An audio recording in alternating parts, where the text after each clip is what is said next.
So, hi! Dumating na yung parcel ko. Ito yung charger na in-order ko kasi yung charger ko is luma na din. So, ayan, yung charger ko na dati. Nag-crack na din kasi siya.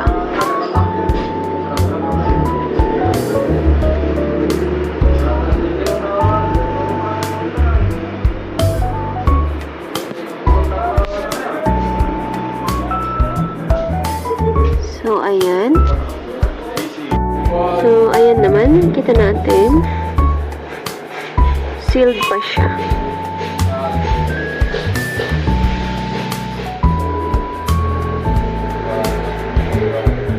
So, yung cord niya naman is medyo mahaba naman. So, ayan. Wait lang. Open ko siya para yan ako. Ayan. Mahaba naman siya. And yung nakasulat naman sa charger is supercharge.